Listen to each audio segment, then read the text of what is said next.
Hi, നമസ്കാരം. എല്ലാവർക്കും F ടോക്കിലേക്ക് സ്വാഗതം. ഞാൻ ഇന്നലെ ഒരു ഉമ്മാൻ്റെ കഥ കേട്ടോ. ഉമ്മാൻ്റെ കഥ കേട്ടപ്പോൾ വളരെ സങ്കടം തോന്നി. ആ ഉമ്മ കിടക്കുന്നത് പായ വിരിച്ച് തറയിലാണ്. ഉമ്മാൻ്റെ ശരീരം എന്ന് പറയുന്നത് എല്ലുകൾ മാത്രം അവശേഷിക്കുന്ന രീതിയിലാണ് ആ ഉമ്മാൻ്റെ ശരീരം ഉള്ളത്. ആ ഉമ്മാക്ക് ശരിക്കും ഭക്ഷണം പോലും കഴിക്കാൻ കഴിയാത്ത രീതിയിലാണ്, ഭക്ഷണം ഇങ്ങനെ ഇട്ട് കൊടുക്കുന്ന രീതിയിലാണ് ആ റൂമിൽ ചെന്ന് നമുക്ക് കാണാൻ പറ്റുന്നത്. ആ റൂമിലേക്ക് ഒരാൾ അടുക്കുകയാണെങ്കിൽ ആ റൂമിലേക്ക് നമുക്ക് കയറി ചെല്ലാൻ പറ്റാത്ത രീതിയിൽ അത്രയും വൃത്തിഹീനമായിട്ടാണ് ആ റൂം കിടക്കുന്നത്. പക്ഷേ ആ ഉമ്മാൻ്റെ ശരീരങ്ങളിൽ നമ്മൾ മീൻ വരിയുന്നത് പോലെ വരിഞ്ഞ് കാണാം, വരിഞ്ഞ് മുറിവുകൾ കാണാൻ കഴിയുന്ന രീതിയിലാണ് ഉള്ളത്. ആ ഉമ്മാക്കൊരു മകനുണ്ട്, ആ മകനും ഒരു ഭാര്യയുണ്ട്, അവർക്ക് മക്കളുമുണ്ട്. പക്ഷേ ഈ ഉമ്മാൻ്റെ മൂത്രവും അല്ലെങ്കിൽ ഉമ്മാൻ്റെ ഈ മുറിവുകളും അത് വൃത്തിയാക്കാനോ അല്ലെങ്കിൽ അവർക്ക് വേണ്ട ശുശ്രൂഷ നൽകാനോ ഈ മകളോ അല്ലെങ്കിൽ മരുമകളോ തയ്യാറാകുന്നില്ല. കാരണം ആ ഉമ്മ അവർക്കൊരു ഭാരമാകുന്നു എന്നതല്ല. ഈ മകൻ എന്ന വ്യക്തി പള്ളിയിൽ പോയി ബാങ്ക് കൊടുക്കുന്ന വ്യക്തിയാണെന്ന് കേട്ടത്.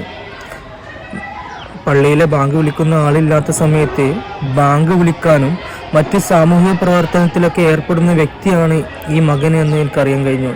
ശരിക്കും പറയാനുള്ളത്, ഏത് സാമൂഹിക പ്രവർത്തനം നടത്തിയാലും ഏത് ബാങ്ക് വിളിച്ചാലും ഈ ഉമ്മയെ ഇങ്ങനെ ചവറ്റുകൊട്ടയിൽ എറിഞ്ഞുകൊണ്ട് നീ ചെയ്യുന്ന സാമൂഹ്യ പ്രവർത്തനമോ അതല്ലെങ്കിൽ ബാങ്ക് വിളിയോ ഒന്നും നിന്റെ ദൈവം കേൾക്കുന്നുണ്ടാവില്ല, കാണുന്നുണ്ടാവില്ല.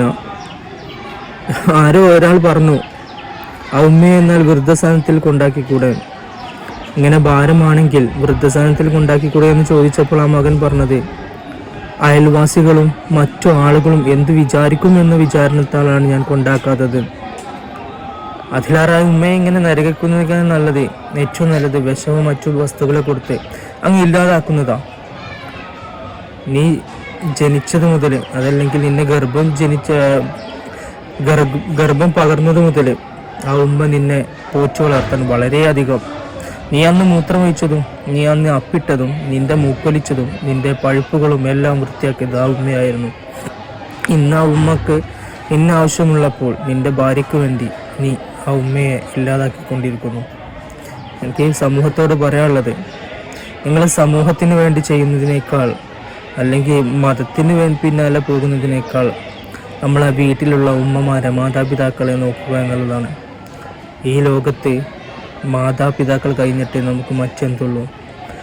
ഒരു സമയത്ത് നബി സല്ലല്ലാഹു അലൈഹി വസല്ലമ തങ്ങളുടെ അടുത്തേക്ക് ഒരു സ്വഹാബി വന്ന് ചോദിച്ചു, ഞാൻ ഏറ്റവും കൂടുതൽ സ്നേഹിക്കേണ്ട ആരെയെന്ന്.